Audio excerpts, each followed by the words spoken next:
Who knew sourdough could make the best cookies? These sourdough brown butter chocolate chip cookies are soft, chewy, and loaded with chocolate, and you don't even need a stand mixer to make them. And trust me, these cookies disappear fast. Let's bake some cookies. First up, we're gonna brown the butter. This one step adds so much flavor. It takes these cookies from good to incredible. Let's head to the stove and I'll show you what to look for. The first step is one of my favorites, brown butter. This takes just a few minutes, but it gives the cake a nutty, caramelized depth that regular melted butter just can't match. Place 1 stick or 113 grams of butter into a small saucepan over medium heat. Now, I'm using salted butter because that's what I have. I never even buy unsalted butter, but you can do whatever you have. It really doesn't affect things at the end. So you want to make sure that once this starts to melt that you're stirring it pretty regularly. So we're going to let this melt. It can go from brown to burn very quickly, so we want to watch it closely. So what's going to happen is that it's going to melt, then it's going to foam, and then we're going to see little golden bits forming at the bottom of our pan. As soon as it smells nutty and turns that toasty brown color, we want to pull it off the heat and set it aside to cool. Okay, I've got my brown butter here. It smells so good. Brown butter has kind of like a toffee taste and smell to it. It just adds so much flavor to these cookies. Okay, I've got my brown butter here, and then I'm gonna add my brown sugar. I've got 160 grams of brown sugar here.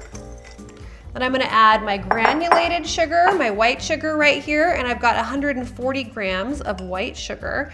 And then I'm gonna use my whisk, and I'm gonna just mix this until it's glossy.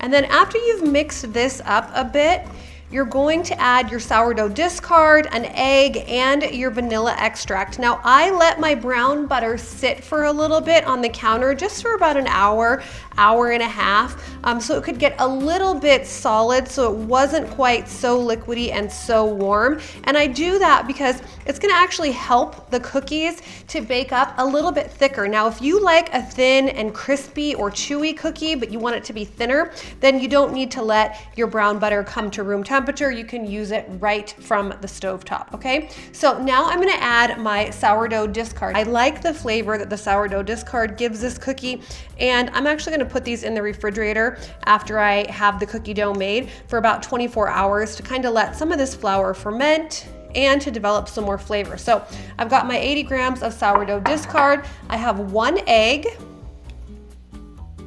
In that goes. And then I've got my vanilla extract here. So this is 15 grams of a really good vanilla extract, or 1 tablespoon, okay?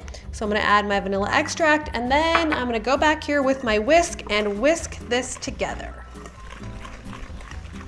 I love this recipe because you don't need to get your stand mixer out to make these cookies. It's totally not necessary.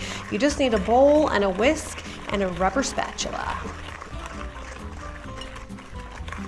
And it already smells so good. Just the vanilla, the brown butter, the brown sugar smells so good. All right, now you don't have to worry about over mixing this right now because we haven't added our flour yet, so we don't need to worry about over mixing. So get this really well combined, and then we'll add our dry ingredients. Okay, now we're gonna combine our dry ingredients. I've got 260 grams of all-purpose flour here. I'm gonna add 8 grams of cornstarch to that. And here's a little tip for you when you're making your cookies. Cornstarch helps to keep your cookies soft and chewy. So it's something that I always add, in particular to my chocolate chip cookies. And then I'm gonna add a 1/2 teaspoon of baking powder, and also a 1/2 teaspoon of baking soda, and then 1 teaspoon of salt. Now, don't worry about memorizing or writing down these ingredients. The entire recipe will be down below for you.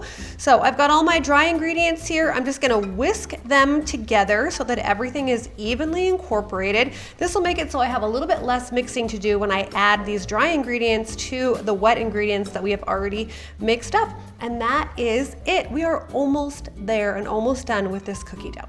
All right, now we're gonna fold our dry ingredients ingredients into our wet ingredients, and we're gonna mix just until it's combined. And then once we've got this combined, we will add in our chocolate. Now for the chocolate, I'm using 150 grams of a dark chocolate, and I actually just used a giant dark chocolate bar and I chopped it up. I like using the chopped up chocolate because it kind of gives you chunks which end up being melty puddles in your cookies. If you use chocolate chips, the chocolate chips don't melt as well. They kind of keep their shape. They're made to keep their shape, so you don't get those melty puddles. But if you don't have a chocolate bar that you can chop up, you can go ahead and use chocolate chips. And you should use whatever chocolate you like the most. I like using a dark chocolate. You could use a semi-sweet or even a milk chocolate, or do a combination of those if that's what you like. Just use what you have and whatever your family's favorite is. All right, so we're gonna combine this. And I'm just using a rubber spatula here. And then once I get all of these dry ingredients mixed in, I'm going to add my chocolate chunks right in here. And I find that using a bowl and a rubber spatula and a whisk earlier, instead of using your stand mixer, really helps so that you don't over mix the cookies. All right, we are almost there. Now, if you like a thinner, chewier cookie, like I was saying earlier, and you didn't let your brown butter kind of cool off a little bit and sit out for a bit, then you're gonna notice that your dough will be a little bit glossier and a little bit wetter feeling than mine. Now, I like to have a thicker cookie, so I do let my brown butter cool just a little bit. All right, there we are. Now I've got my chopped chocolate here. This is 150 grams of chopped dark chocolate. In it goes. I have tried this recipe with 170 grams, 180 grams of chocolate, and I think that 150 is the perfect amount. It doesn't overdo it. It's not too much chocolate. It is just the right amount. Oh, it smells so good. I'm excited to eat these, you guys. Every time I make these in my bakery, they sell out so quickly. They are such a treat. And that brown butter, let me just tell you, it adds something extra special to these cookies. It's definitely worth that extra step of browning the butter. And there you go. There is our brown butter sourdough chocolate chip cookie dough. All right, now it's time to portion the dough. I like to scoop mine into about 60-gram balls. Now that is roughly about 3.5 tablespoons.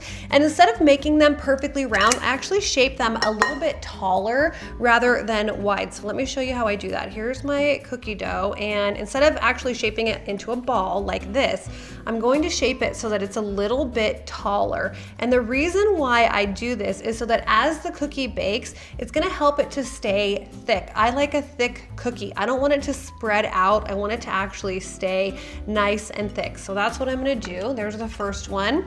And you're just gonna keep going. Now this is gonna make about between 12 to 14 cookies. It kind of just depends on how large you make them.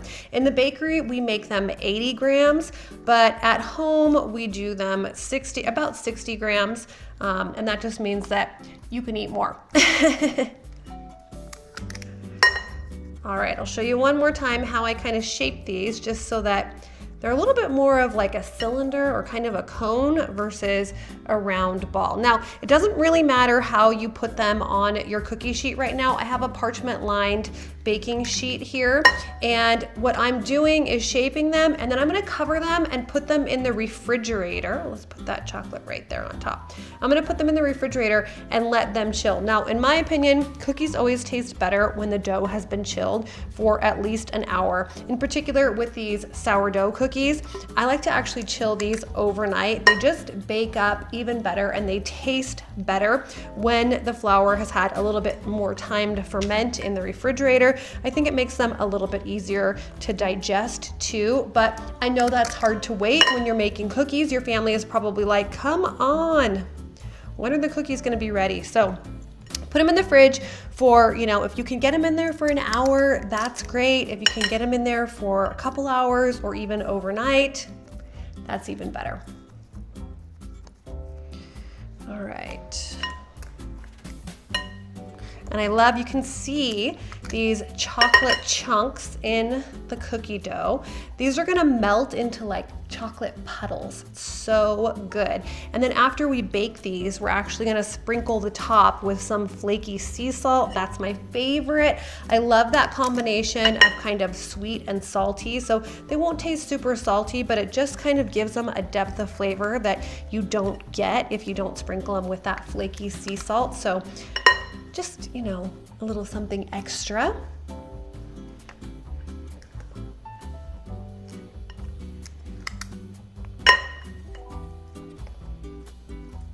And then if you really want yours to look like picture perfect, you can, after you've shaped them and put them on your cookie sheet, you can come back around and put a piece of, a little chunk of that chocolate right on the top.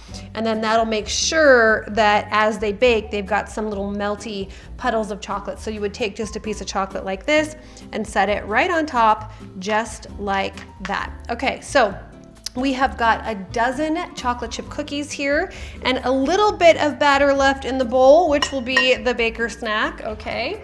And then I'm gonna put my lid on here. I love this lid. And then I will pop these in the refrigerator. I'm gonna try to put them in for a couple of hours, but again, put them in for at least an hour and then we'll bake them. Okay, I just took them out of the oven and they look so good. Oh my gosh, okay. It's gonna be really hard to let them cool before we eat them, but I have my flaky sea salt here, and what I'm gonna do is I'm just gonna sprinkle a little bit of this right over the top immediately when the cookies come out of the oven. Now, I'm not doing a ton. You can put as much or as little as you want, but this just adds a little tiny bit of crunch and just, I don't know, it brings out the flavor just a little bit more, and it makes me feel a little bit gourmet. So, you see how we've got a beautiful thick cookie here? It didn't spread and get thin, and that is how I love my brown butter sourdough chocolate chip cookies. That's because we refrigerated this cookie dough. All right, so I'm gonna let these cool on the cookie sheet for about another, I don't know, 5 to 10 minutes, and then we will break one open, give it a taste, and you will see just how good these cookies are. And that is it, brown butter sourdough chocolate chip cookies packed with gooey chocolate. So good, thick and chewy. I mean, look at that chocolate, unbelievable. So these have been sitting for about 10 minutes. They're still a little bit warm. I cannot wait to take a bite. You guys, there's chocolate all over me. I don't even care.